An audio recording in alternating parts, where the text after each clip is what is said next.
Okay. Hey everyone, welcome to another episode of Perth Weekly Market Update. Where should I buy next? Today we're going to be talking about Morley as a suburb, the region of Bayswater, basically that inner northeast Adelaide block, what it's performing like, what are the suburbs looking like, investment quality if you're a first home buyer or person looking to buy their own home. We're going to be talking all things Perth Market, as well as that particular corner of Perth. Before we jump into talking about property, we're going to talk about who's here to help us talk about property. And we have Samar. Sorry, there's a bit of a spelling error there. How embarrassing. Samar, thank you for joining today. Tell us a little bit more about yourself. Good looking fellow over here, hair slicked back, everything. Tell us about yourself, all the listeners at home, your some other person, as well as some other the real estate professional. Give us the intro. Yeah, thanks for giving us the opportunity, Arshad, on being on your webinar. This is my first ever opportunity to actually talk on a webinar. So I'm pretty excited. And so talking about myself, originally from India, came here, personally came here in 2008 in Adelaide and then moved to Perth in 2012. Did all types of jobs and then went into mining, bought my house off a real estate guy and then jumped into real estate since 2018 around that time, and just love real estate since then. Beautiful. Talking about professional career, I started with a company called Exceed Real Estate. Very good training. Really, I got to shadow my mentor for about 6 months, which helped me sharpen my skills. You can never be a master of it. You always learn, but helped me to get started. And now, fifth year in real estate, we opened a company called Property Matchmakers in Perth. Offices in Morley, just about to set up. We started last October.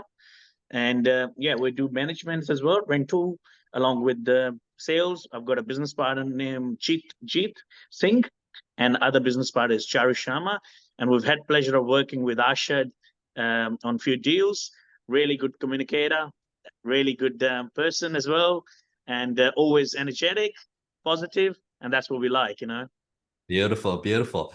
Thanks for the intro, Samar. Really looking forward to discussing the area, getting your insight. And I think like the most important thing that people are here for today is just like obviously Perth market is super competitive right now. Like being aware of what the market is doing so that they can know at what price they can secure properties for, right? I think like the biggest thing that's happening for a lot of people in Perth is they're consistently underbidding, right? And because they don't know what's happening in the market, they're underbidding and then they end up losing out on properties. And then on the other end, you get like one or two crazy people that like the market has just given them so much stress that they overbid by a crazy amount, right? So that's what hopefully we can get your insight into the market that you're specializing in. But I actually think like one probably more important than that is I'm sure the people in Perth would want to know who your barber is, because whoever that guy is, he is a 10 out of 10.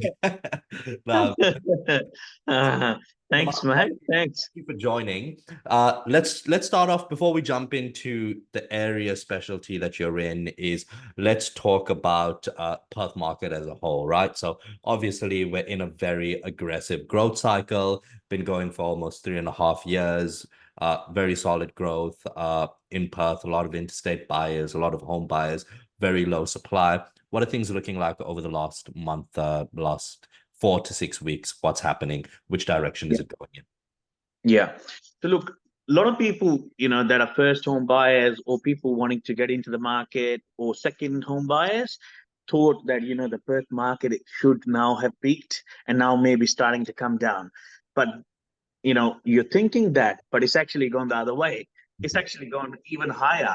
And especially in the last 3 months, Mm. it's just gone considerably high. I think we had 5 to 10% growth in last 3 months itself. It Yeah. could be 6 months, 6%, 7%, and properties stock level in terms of Perth at the moment is about 3,400 roughly. Mhm. Every week the sales about 900 to 1,000. So 900 to 1,000 are going out of the market, and 3,400 is available. Last year, the same number was 5,800, I think. And the previous year, it was about probably 8,000. So just constantly stock levels are going down, which is putting a really high pressure on the sale price. Mm. And when you're talking about underbidding, 100%, a lot of buyers have a journey, and you, as a proprietor agent, know really well, right? That where they are to be able to go from A to Z, right? They have to go through a process where they miss out on properties, right? And when they miss out on one or two properties, they get an idea of that area within that week or 2 weeks. Where do they need to be in terms of putting that offer on the third property so that they don't miss out? In that way, they don't overpay. And but if you're trying to shorten that cycle and just put an offer on a property within the first week of your research, then you probably need a buyer's agent to cut through all that time. But if you're doing it yourself, then you need a good amount of 3 to 4 weeks to be able to get to that level, and then make sure that you don't overpay it because you put in the effort. It's basically how much sugar you're going to put in the tea. That's how much sweeter it's going to be. If you don't put any sugar, it's not going to be sweet. Samar, you got the wisdoms as well. You hit on one interesting point, right? A lot of people expected Perth's growth cycle to be coming towards an end, but since the beginning of the new year, I mean, according to this data, which is I think from around a week or so ago, since the beginning of the new year, we're up to almost 10%, right? Which is what most people look for in a full, like in 12 to 18 months, people are expecting 10% of growth, right? What is it Yes. that you think caused the growth cycle not to end, but to continue going? What are some of the factors? Look, I'm not a very big researcher outside of Perth or WA. Mhm. I don't know what's happening in Melbourne, maybe Melbourne or Sydney or that. But in terms of Perth, it's stock levels and a lot of demand from over east investors. Yeah. Offering behavior of a buyer in WA, it's a bit conservative, right? They fight till the last dollar. But when when you're talking about investors from Sydney, they're the ones that have been putting really good prices to our properties. Mhm. And even buyers agents are helping them. And they're actually doing a good job because they're actually putting the highest offer so that they can secure the property right now. And in 3 months' time, that looks like a cheap property, you Mhm. know? So yeah, answer to your question is that I'm not sure about the outside area, but in here it's stock levels and a lot of demand from over east. Could be Melbourne, Sydney, all over. Beautiful, beautiful. What's keeping the stock level so low? Is it like are builders just like not as putting out not as many as is needed? What are some of the drivers behind stock levels being so low? Because obviously we're seeing this in other states of Australia as well, but in Perth we're seeing it at a very high level. That supply of new stock is really low. What are the reasons that's the case? It's one of the main reason is construction industry in Perth, right? It's slow in building the houses. At the moment, not enough houses are getting built, and whatever's getting built is building at a very slow pace. Mm. Council processes are too complicated sometimes. Takes time. Mm. Builders have they have less insurance. That's why they can't take on too many houses as well. A lot of builders have gone bust because they promised a certain price and then the prices went up the roof and they couldn't compete, and then they gone bankrupt. A Mm. lot of that happened as well. And the reason now, due to the shortage of investor activity, is could be there was less activity at a time when Perth was going through the downfall. And that's we're facing still, I feel like. There was a rental moratorium where you couldn't evict a tenant during the COVID time, Mhm. and investor activity was less at that time Mhm. as well. So not many people were into the building because or investing. So that could be one of the reasons as well that we had that it's falling through now.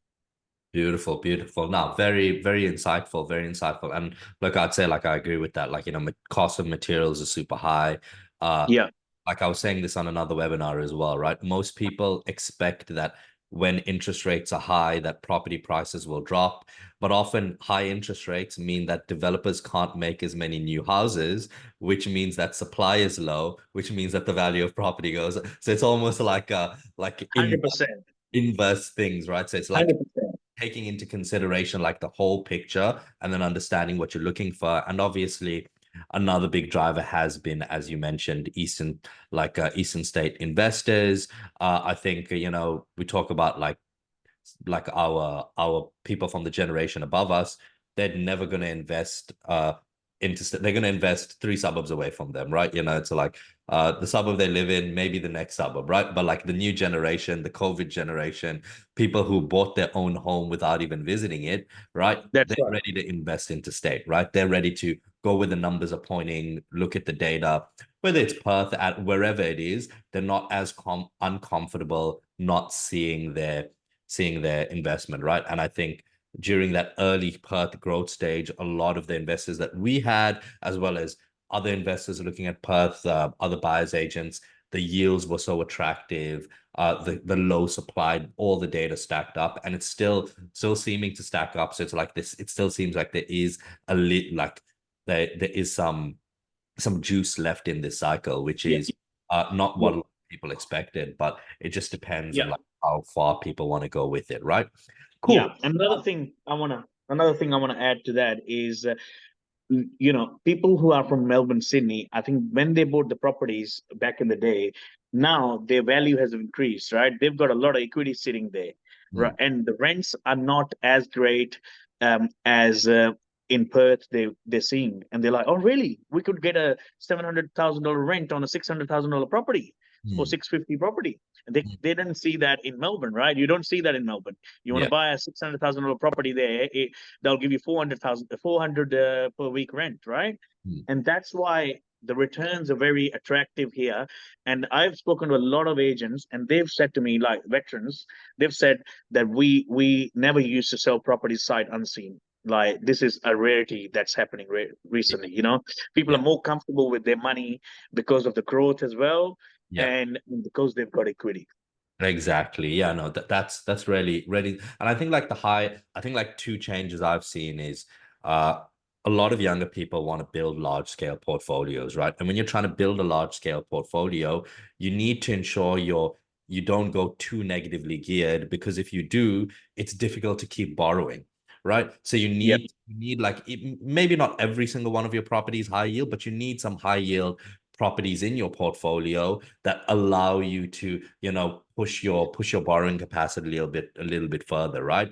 And I think that has been like another big factor. And sight unseen, like a lot of interstate investors just like Yep. fast in the Perth market, right? Beautiful. Yeah. Agreed. Uh, I'm loving Agreed. this insight 100%. so far. You're providing some really good insight. Thanks, Samar. Let's talk about local markets, right? So today we're here to talk about, I guess, Morley as a broader area, those suburbs in around it, around the Bayswater area. But I do want to talk, maybe before we get into that, tell us a little bit about the areas that you service, because I know you do more than just Morley. I know you've done a lot of properties in like Wellard, Leader, some of those blocks as well. Where do you generally work around and in? Yeah. So before I get into that, I want to say, being in real estate, process and methods don't have any postcodes. So Exactly. process and methods don't have any postcodes when you're selling, right? Yeah. It's a principle how you sell it. If you know how to sell it, sell without selling, you can sell anywhere, right? So Beautiful. basically, I've sold in every different suburb recently and past as well. And but I want to specialize more in Morley. That's where I live, right? But in saying that, I still take on properties wherever I get, because I got clients that refer me to, Beldivis. I've sold Beldivis 6, 7 properties in Beldivis over the past 5 years, or Joondalup or Clarkson, or anyway, Eden Hill is just close to Morley, Bayswater. So want to specialize more in Morley, which is about 9 to 10 kilometers away from city. I I'm living in Morley, so don't knock a lot in Morley, so I know a bit about Morley. And if you have any questions regarding this suburb, feel free to ask. Yeah. Beautiful, beautiful. No, I like that. I like that point that you mentioned, that it's like the process doesn't have a postcode, right? And I'd say the same thing for the buying side as well. I mean, that's what we do a lot of our buying across Australia, right? It's just having a good understanding of the data, what a good investment looks like, and I'm having like a good process, right? Yeah. Beautiful. And I can attest for all the listeners, Samar's top quality. So before we jump into we have like a lot of data here today, data insights on like the broader Bayswater area, as well as we're going to look at some of the Bayswater Council. Then we're going to look at some specific data on Morley as a suburb. But before we jump into that, I just want to, I guess, get like your more general thoughts on this inner north area. Maybe talk about like the different blocks in this area. Maybe let's start with this inner northeast area. What are some of the different blocks you see in terms of how both investors as well as homeowners are approaching this broader area? Yeah. So this Morley is an old suburb, right? It's got some of your bigger blocks, say 700 square meter blocks, 728, 760, 780. There are some quarter acre blocks, like 1,000 square meters. Because there's a lot of subdivision going on here, you can cut it up into two or three. There's a lot of investors are looking at this area because of being city within 10 k's of city, right? You can just literally within 15 to 20 kilometers 15 to 20 minutes you can be in city. Within 15 to 20 minutes you can be at the airport. If you want to go to north side, the infrastructure has become really good now with the Tonkin Highway, Reed Highway. You can go to north, which is to Clarkson, within 30 minutes, right? If you want to go to Canning Vale down south, Southway, Baldivis, you can be 30 to 45 minutes, right? So it's pretty central location in terms of amenities. And now we've got a train station coming up. So Morley is getting a train station, Noranda is getting a stop, Morley is getting a stop, and it's the line starting from Ellenbrook to airport and city. Beautiful. So that's another factor. Morley Galleria is one of the biggest shopping center in Morley. That's getting a refurbishment of $330 million. Close by is a Coventry Village, which is right now pumping because Morley Galleria is a bit dead at the moment. But like I said, that's going to go to refurbishment. Whereas Coventry Village is your Asian style market where you can get food court and affordable groceries, Indian stores, Chinese stores, name it, you name it, right? Bro, And that's gotta like the come down for the center of butter Morley. chicken. Gotta come down for Good that butter chicken chicken, masala. honey, honey soy chicken. Honey soy chicken. Bro, you're getting me hungry, bro. I'm trying to lose weight, man. Now that's some very good insight. I did have a couple of follow-up questions that I'm sure a lot of the people listening would know would be keen to understand. What's most of the zoning that we're looking at in the Morley area? Is it R40, R30? What are most of the blocks? What do they tend to be zoned? Look, the one closer to the Galleria, there is some pockets that are R40, right? Also close to Bedford Corner, that's Morley still, but it's Bedford. Some of that is R40, right? Some of them closer to Galleria, closer to I could say Vera Street, Mancini Street, Lovegrove Way. These streets, I've sold in these streets as well. And that section is like R40. Whereas if you go more towards northeast, towards Tonkin Highway, it's more like R25. Even closer to Crimea, it's still R25. But near to the Galleria, there's some pockets that are R25, R40, and still some R25. It has to be certain street. Sometimes you see one street is R25, and on the other side of it is R40 Mhm. in the same street. It can be possible, right? There you go. And I've just sold in Alife Street. You can see opposite to that is Myers, but that's still R25. You Yeah. see, but on the other street, it's about R60. Yeah. I've sold on Collier Road in Embleton, which is closer to the Galleria as well, which is Embleton is another suburb next to Morley, Yeah. right? Just recently sold one there, R60 There you and go. R50/100, right? You could do apartments as well. There Not you right now, not viable to do apartments or multi-res. They're Yeah. doing three there. So they're still using the zoning of R40 basically, but doing three. But it was possible to do R60/100. I Mhm. sold one on Mangini Street recently, and that's R40 zoning, triplex block, 769 square meters. Yeah. Um, Beautiful. so So, oh no, carry on, carry on. yeah, so there's zoning like R25, R40, R60 as well, R60/100 more closer to the city. Mhm. But at the moment, people are not going towards apartments; they're more towards villas, Yeah, and which the is price of the villas understandable just going up. given the area. With these R40 blocks that I usually people put triplexes on, what are those individual houses like the villas selling for roughly? And what's the profitability on a project like that? Yeah. So at the moment, I would talk about facts, right? What's recently sold, right? And there was one sold recently, R40, R 810,000. That was, I think it was a good buy. 800 square meters, 810,000, right? And just next to that street, they've done three villas, Mhm. 200 square meter each, around 200 to 220 square meter each block size. And they'd sold for 840, 850. 220 square meter block for Beautiful. 840, 850. Wow. And that was high spec, high ceilings, Yeah.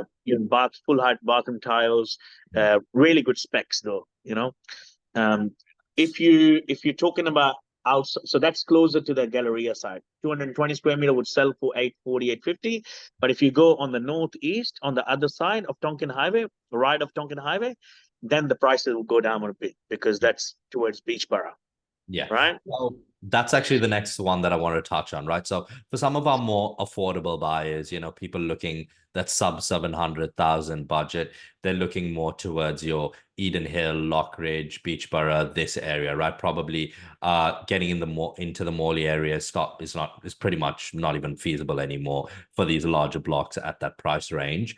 Uh, let's get some of your general thoughts on this area, Beachborough, Lockridge, Eden Hill. What's the market over there looking like, and what can people expect? What are some thoughts you have for people? Yeah, look, closer areas also going up in prices, but it's relative, right? Mm. Morley's going up higher in prices, whereas Beachboro, in Morley, you can get like a close to the Galleria, like I said, Vera Street, those streets, you can get a 730 square meter 3x1 standard for 750 around there, right? But if it's a bigger block, 800, that's 800 to 850 3x1. If it's a 4x2, that's close to 900, right? But if you're talking about Beachboro, that's starting around 650. So 3x1 on a 750 square meter, around 650. If it's a better home, a little bit renovated, 3x1, 700. If it's a 4x2, then you go in the 700, 750 range, right? And that's how it goes. It's about $100,000 difference. Yeah. So I've just listed one in Eden Hill, 290, not a bigger block yet, but 290 square meters. Pride Way, number 7 Pride Way, offers in the 600s. Wow. There's one sold opposite to that, 290 square meters, 3x2 with a theater, say 4x2 on a 290 square meter blocks for 650. Wow. 2016 built house. So Mm. that's a smaller product. And same house in Morley would sell for 800 now. Wow. Yeah. Those are like your newer builds, smaller New lands. builds. Yeah, Yeah. A yeah. lot of, I guess, like But wanting bigger from. blocks, bigger block, 700 square meter Eden Hill would be around, 600, 650. Lockridge would be around 600, 550 to 600. Yeah. I think the days of getting a good land size below 600,000 in Perth is starting to become like pretty difficult. Yeah. Okay, 100%. beautiful. I feel like you've touched on so many of the main points that we have in the slides already, which I think just shows the level of knowledge that you have. Uh, let's talk about, so we have some basic data over here. 69% owner occupier in the broader area, which is obviously a very healthy number. Decent percentage family households as well, 67.5%. Strong population. And one thing that we're seeing very interesting about this area, which doesn't often happen in inner city areas because of low supply, is that the population is actually aggressively growing. And that's because a lot of the houses are getting built into these like triplexes, so on and so forth. Like usually places like this that are already established, we don't see much population growth. We see it more on the outskirts, but we're seeing some pretty good population growth over here, which is again a good sign. Let's maybe talk about the demographics of the area, pros and cons of the demographics, and how that affects the broader real estate market over here. Yep. Firstly, I want to say, great data there, Arshad. Well Thank done on your research there. And, we're just specializing in certain areas that we know of, on our fingertips. But when it comes to you, yeah. you got data that is all around Australia, and hats off to you. Thanks, Amar. I really appreciate it. And hopefully, we'll look at a lot more of that data as the day goes through. And again, for any of our listeners, if you want a data report on any suburb, feel free to email us and we send these out for free. We just need to send us through an email and we'll send that through to you. But yeah, thanks for the plug, Samar. Definitely appreciate it. Tell us a bit about the demographics of the area. So you mean in terms of like eh, as in demographic, like what are you referring to? So more like what's like working class people, Yeah. professionals, like what's like the economic makeup of people, like housing commission, these sort of things. Not so much of housing commission in Morley areas. Maybe some parts of Embleton for you, Yeah. or maybe some Bayswater, but not in much in Morley. Like it's maybe just renters. Yeah. Right, like you said, about 31%, 69% is owner occupied. Mhm. Mostly, some retirees are here that have been, because it's an old suburb, right? And there's people that have migrated from Europe, a Mm. lot of multicultural people here, Vietnamese, Chinese, Indian, a lot of multicultural. That's Mm. why Coventry Market, I was saying to you, is like you can get anything you want there, right? Yeah. So Morley, it's a bit more like multicultural, uh, working class people, people that have restaurants, doing normal sort of jobs, closer to city jobs, or FIFO workers, close to the airport. So, that type of people. Beautiful, beautiful. Yeah, I think like uh a lot of the housing commission is like slightly further northwest towards your Balga, Yeah. Tooele, Girraween area. Yeah, beautiful. Okay, that's very solid insight. I guess one question that we come across from some investors who are looking at this area is they see a lot of development happening in the area with these larger blocks being knocked down, triplexes and stuff being put up. And I guess the question they have is how livable, like if someone wants to just buy a nice house, how livable is it like with a lot of these new developments coming and basically it just becoming an area that has like mainly units. What do you have to say for someone who'd ask you that question? Yeah, but it's not closer to Galleria. You could say that more houses are getting subdivided, but there is still some houses that are chosen not to sell and they just want to have the full size block, or some have decided to just build on a full size block because Mhm. they've got a bigger family, European families, Asian ethnic families or Australian families, Mhm. right? Some of them decide to live together still, and they've got houses that they've demolished and Mhm. they've built a big house. I know some houses, but that's not often, not like your norm, not too much happening.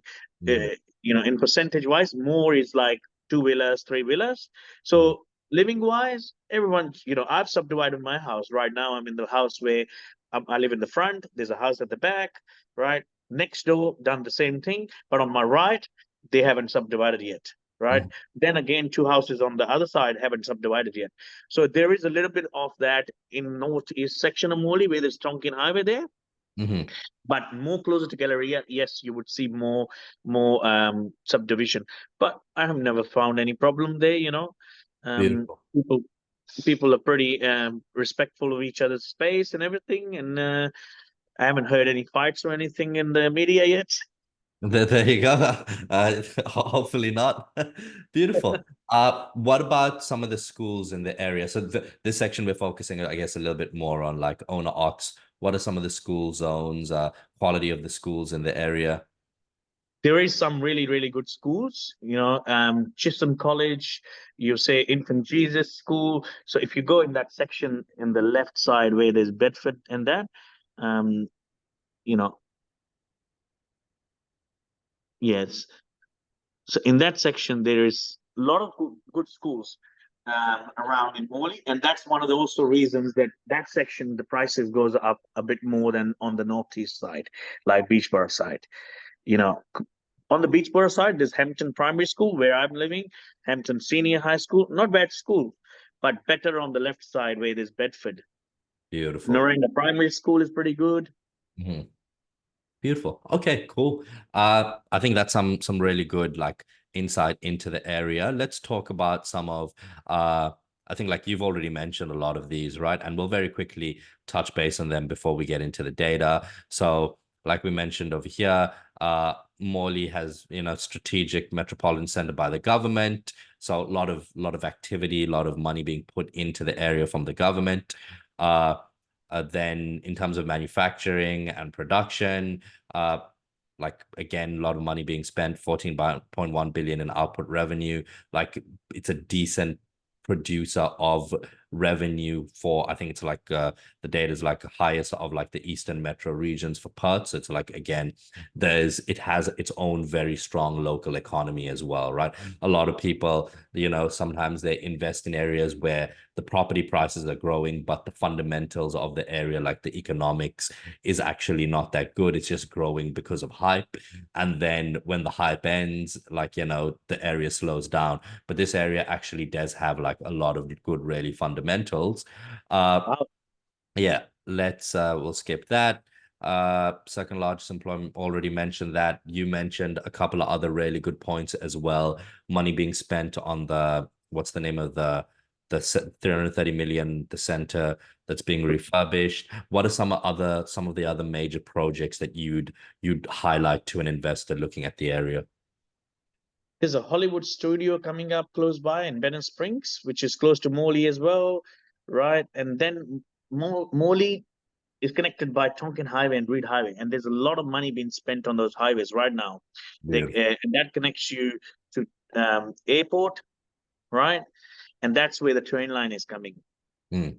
along that. Exactly. Yeah. So one of the biggest things that I always look in terms of like areas to invest in, and this is probably one more so for the investors, is if you have an area there's a lot of money being spent on transport infrastructure, and that area is becoming more accessible to other areas where there's a lot of jobs in those other areas, then it's a good area to invest in, right? Like we're looking in the webinar just before this, we're talking about a certain area of Adelaide that used to be very disconnected from the city, and over the last few years became a lot more connected. Property prices went up like crazy, right?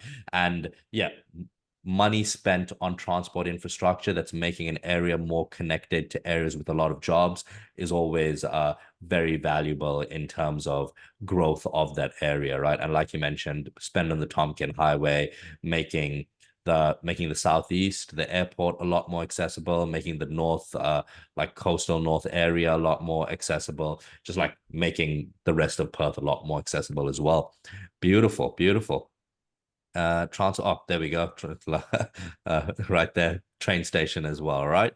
Yeah. Retail and recreation, blah blah blah. Again, for the people listening, if you want a list of all of the infrastructure projects in the area, feel free to email us, and we'll just send you a document that has all of these projects, and you can have a look at them. Some massive energy projects coming to the area as well, which is a good positive. So before we jump into Morley, some of the data around the suburb of Morley, any final thoughts on the broader area? Maybe let's start off with we'll talk about investors and homeowners. Let's start off with homeowners. Any thoughts on the area for people who are looking to buy their own home there? What's some of the pieces of advice you'd give them in terms of what to look out for, how to approach finding a home, so on and so forth? Yeah. Look, I think rather than just finding a shortcut to everything, oh, I want to get a house, but I don't want to put in effort. Just go and see home opens. Mm, See more home opens and see how many people are coming to each home open. What is their advertised price and what are their selling prices after, right? That will give them idea to find out how much they can which house they can afford. mhm, And then, firstly, obviously, they go to a mortgage broker and find out what they can borrow. After that, see what sales have happened in that area, right? And then go and see home opens, keep track of the record, and then kind of figure out that what is their wish list and what is the realistic list. And I think once they find out what is their realistic list, that they can only get a 250 square meter block or 300 square meter block or 400, or actually they can get a 700 in that price. That's what they first need to find within themselves. And then obviously they'll be better equipped to put offers, right? and maybe then miss out on one or two, but eventually get the third one. Beautiful, beautiful. On the other end, investors, what should they be looking out for? Investors, interstate, local, that are coming to this area. What are some of the things you think they should be looking for in a good investment quality asset? Yeah, yeah. Look, blocks, shape of the block, very important. Zoning of the block is very important if they're buying a bigger block, right? And location wise, how close is it from the amenities? Mhm. How close it is from the new train station? Is it on a main road or not?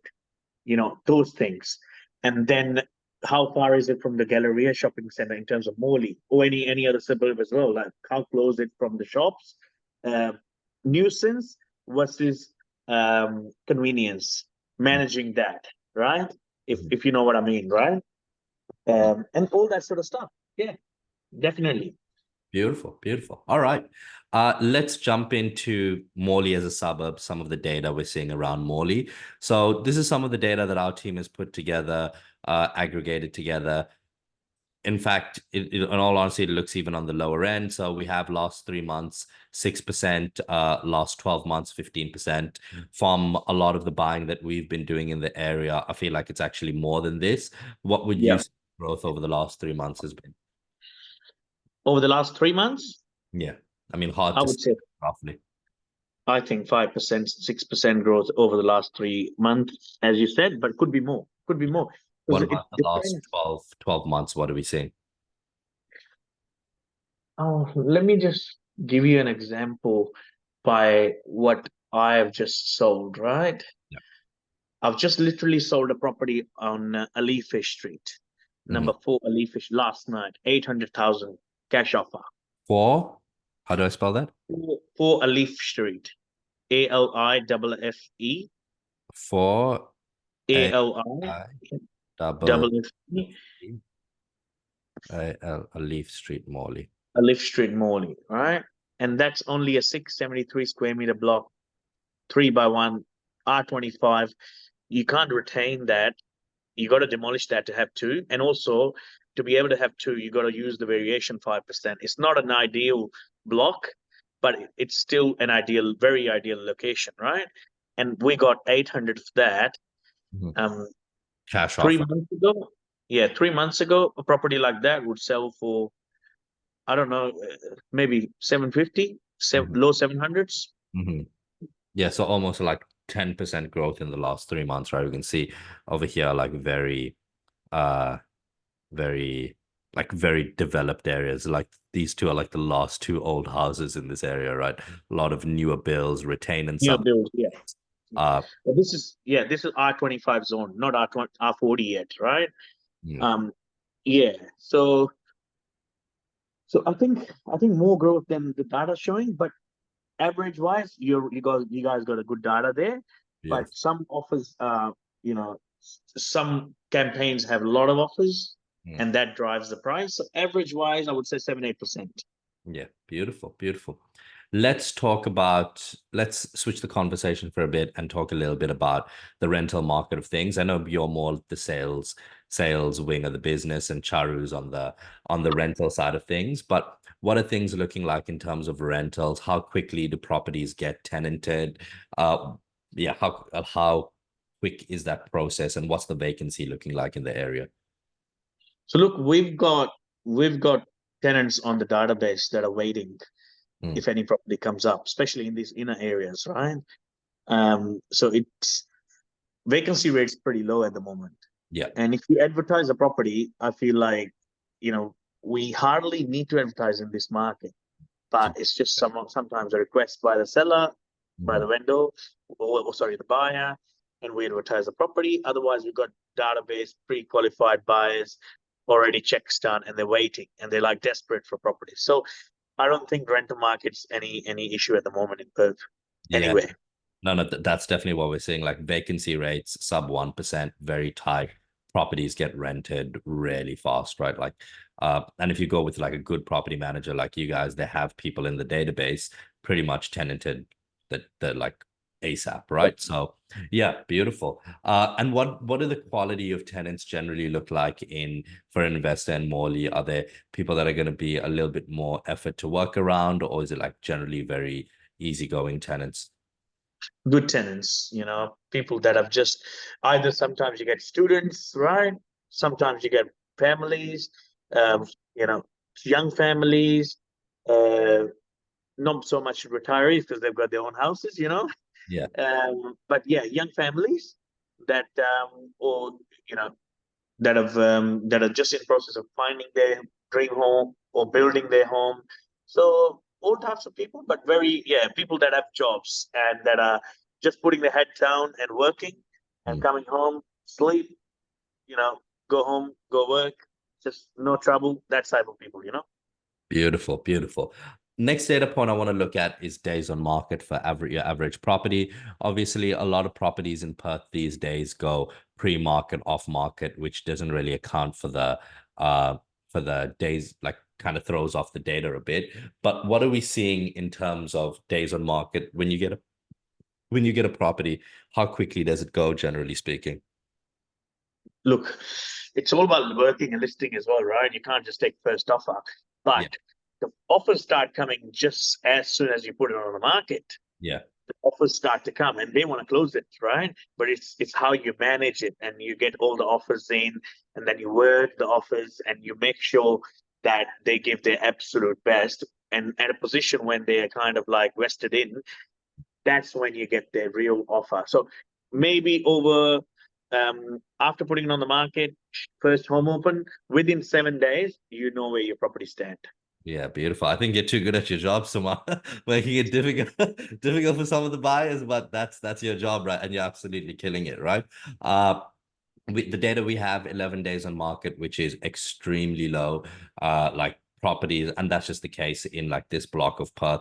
And honestly, Perth as a whole, like I know a lot of people who are like, I call them the day that the property is listed and they told me that they sold it before they even listed it, right? So it's like properties go really, really fast in Perth.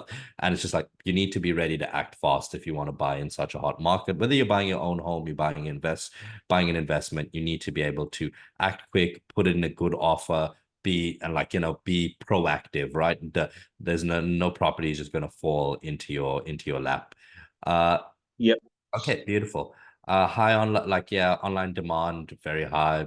Sales listings. You mentioned so earlier we talked about stock being very low, right?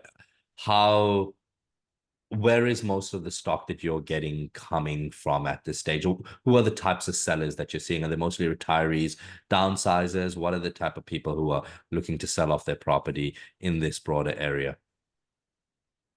Yeah, yeah. Look, it's one of the guys I'm selling, he's flying off to retiring, and he's just wants to offload the money and going to a different country. Some sellers have different commitments in their journey in terms of investments, Mm, and they want to release from one asset and put it to some different asset. mm, Some are downsizing mm, or right sizing, you would say upsizing or downsizing, right sizing, and they just want to get out of their property and get to the one that they like, that suits them in their current lifestyle. mm. So yeah. Yeah. So just looking at the data, we can see like the sales listings have like consecutively projected lower and they're still going down. Is is that like, do you project it to still keep at this low level or do you see it picking up in the near future? I feel like it's gonna have to come up, right? But when people make decision, that's what I'm thinking, that it doesn't really dramatically goes from 3,400 to a 10,000 within a week. It doesn't do that, right? Because everyone who wants to sell their home process it slowly and slowly. So I know people that are in the pipeline from 3 months or 6 months, and then something happens. They're like, oh, we have to look, hold off Simar for a bit. I can't find a property yet, that I like, or things have changed. Let's wait for another 6 months. People don't make a decision overnight, and Mm, sometimes they have to. mm, Right, that's once out of 100, I would say 2 or 3 times, 2 to 3%, 4%, but 95%, I would say people take time to process. So I don't see that number dramatically increasing, but I see maybe slowly it should increase. But at Mm, the moment, it's not happening. But I've started to get some phone calls. Reason the people are selling, they get good money from here.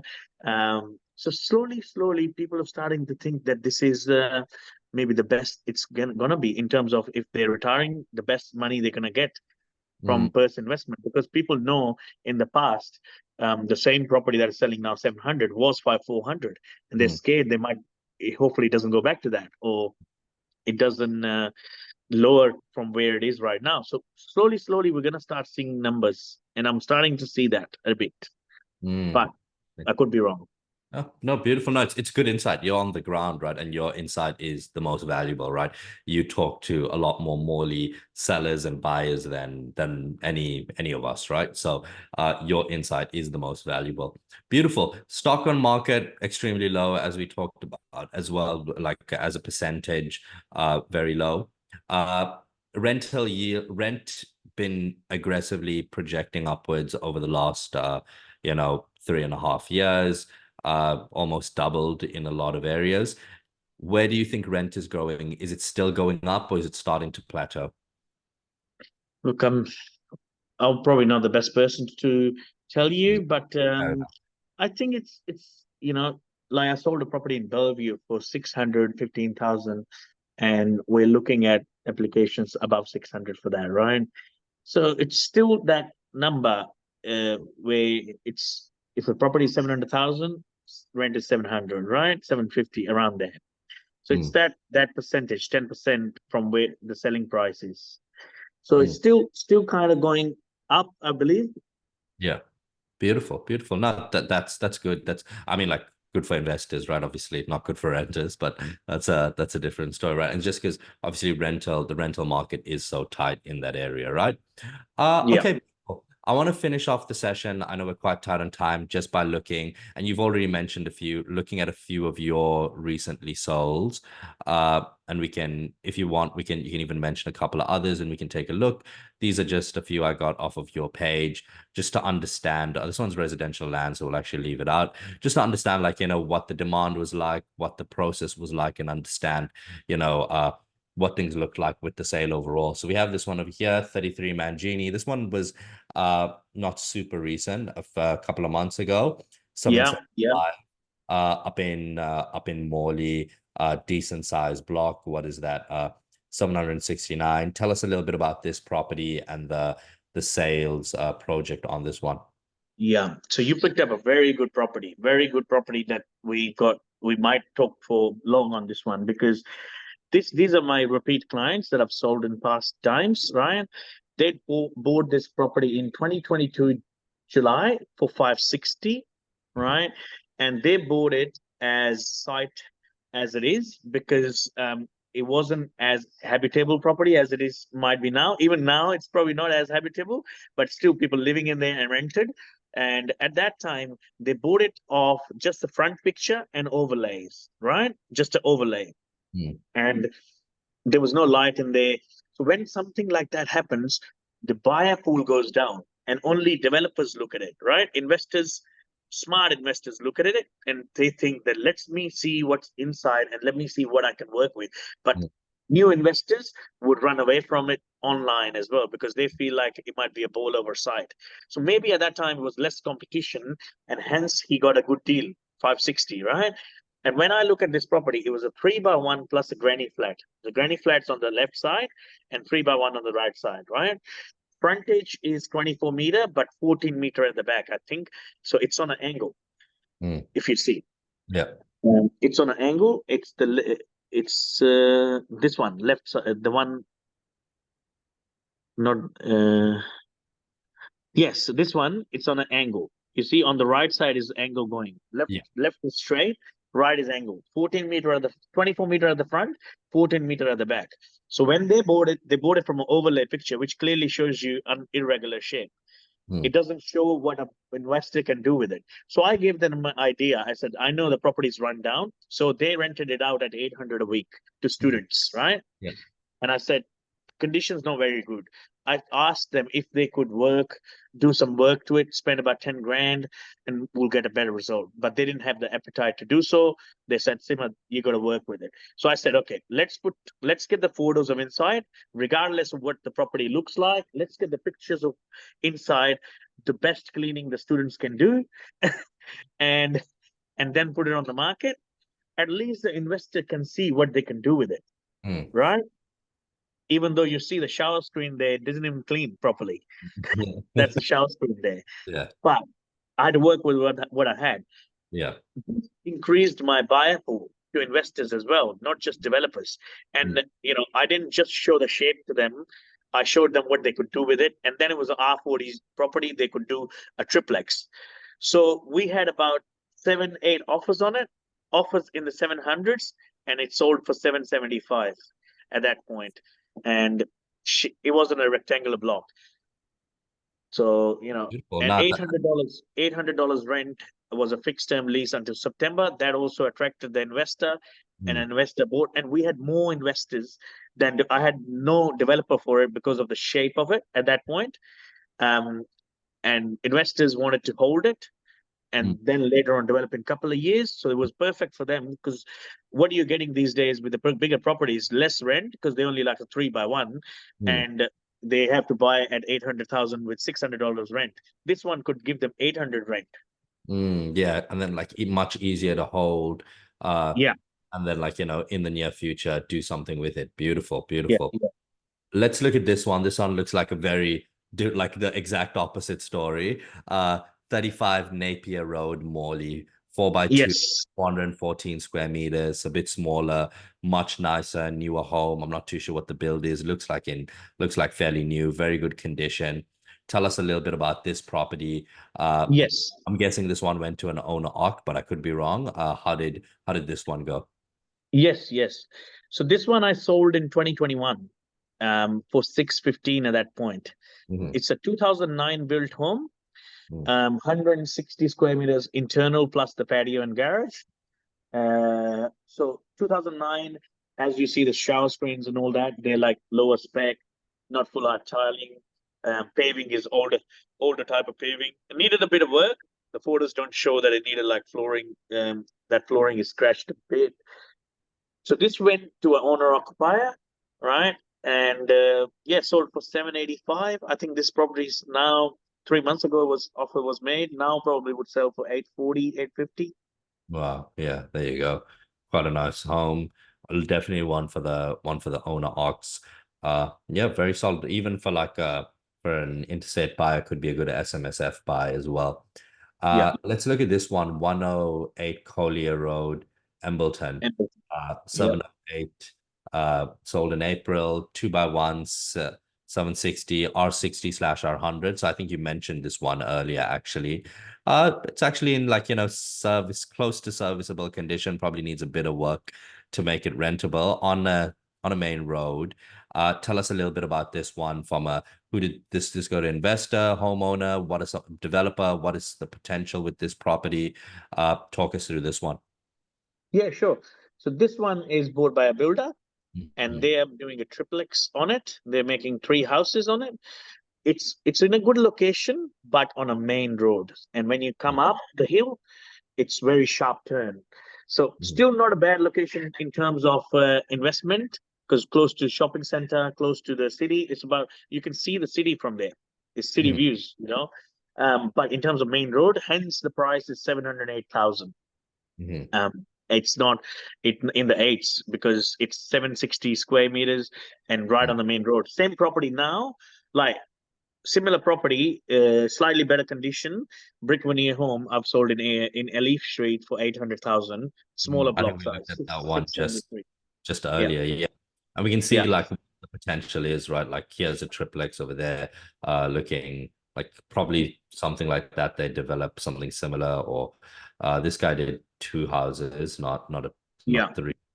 But yeah, definitely like with the zoning, lots of development potential. Not like we can look over here. That's pretty much, I'm assuming the builders Townhouses. do something similar to that, right? Yes, they would do that. 3 there, on 220 square meters each block. Resale value, if it was right now, would be 750. If it's in 3 months to 6 months, 9 months time, maybe 800. Beautiful, beautiful. Looks like they're making their money. Maybe that's the industry we need to get into. Beautiful. But Look, there's a lot of obstacles in that too, no, and a no, lot of no. risk, a lot of risk. Of course, yeah, lots of risk in that game. Beautiful. Look, I think that's all we have for today, Samar. Let's really was a real pleasure having you on. Before we tie off, any final thoughts for some of the buyers at home? Maybe let's start off with the buyers. Let's break it down to three categories, right? People buying their own home, people buying investments, and sellers in the area. And I want you to give some final thoughts, advice to those three groups. So let's talk about people buying their own home in the area. Any final thoughts you want to leave with them? Yeah. If they're buying their own home in the area and they're second home buyers, right? They already got a house first Mhm. and they're looking for their best dream home and they want to buy that first subject to the sale of their home. I Mhm. would say maybe not the right idea because offers subject to sale are not getting accepted. So maybe they need to get an offer on their property first Mhm. and then put a clause subject to purchase within a certain time so that they're not, their negotiation is strong when they're selling their home as well. And when they're going on the other end, they're putting an offer subject to settlement, not subject to sale. That's for people who are transitioning from one home to another, right? They need to sell their home. If it's a first home buyer, same thing. Research, go to home opens, right? Make sure you do enough research to be able to depict when the right opportunity comes and not underbid them. Put the right offer amount so that you can secure it. Because sometimes if you're underbidding, being too cheeky, 3 months time, 4 months time, you're exhausted. You end up overpaying, um, and you end up overpaying because you're so exhausted and getting frustrated. And So even rather than doing that, sorry. I was even gonna say those 3 4 months, the price would have moved a decent amount as well, given the Yeah. heat of the market. Yeah. So just don't get frustrated. Just do it in steps. And if you think you're losing in one or two, it will give you an idea where to be on the next one and come out strong and put an offer. Don't be too conservative. Beautiful, beautiful. Advice for investors. Any final thoughts for them? Investors. If they've got any properties that they're not doing well for them, and they're looking at other opportunities that could do better for them, not a bad time to release the money from that property and put it into a better asset. For example, if someone's got a property on a main road or a roundabout, Mm, they wouldn't be able to sell that in a very, very high stock market. To 18,000 properties on the market, mm, you know, and buyers, negotiating left, right, and center, mm, too much options and more you want to sell that property at that time, good luck. Right now, if you think you've made your money and you want to put it in a better asset, maybe not a bad time. That's actually really smart advice. It's like it's a really good time to sell uh an asset that has something wrong with it, right? Like it's on a main road, it's on a roundabout, and then move it into an asset that's more desirable, like a nicer home in a good, like, better pocket, so on and so forth. Very, very, that's actually very, very good advice. Uh, Beautiful advice for sellers in the area. Sellers in the area, don't be too greedy. Yeah, come to Samar. Best piece of advice. And you want to, one thing I would sell to sellers, right? Promise of a higher price will not get them a higher price. Mhm, Process and methods will get them a higher price. mhm. Someone who is willing to sit down and explain to them what's selling in the area so we can advertise a price where we can get the right demand and then the selling price takes care of itself.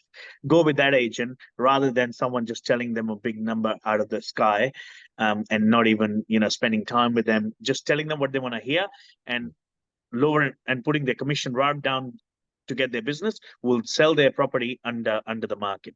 Someone who's willing to tell them what's happening in the market, is true to themselves, them, showing where the market is and saying let's advertise at this price and we should get enough multiple offers to be able to drive the price higher, and then you will get to the market potential of the property or get a top dollar. Beautiful, beautiful. thanks. I think those are all three really good pieces of advice. I think we'll leave it there. Hopefully everyone who dialed in, everyone who's watching this after it's done on YouTube or whatever platform you're watching it on.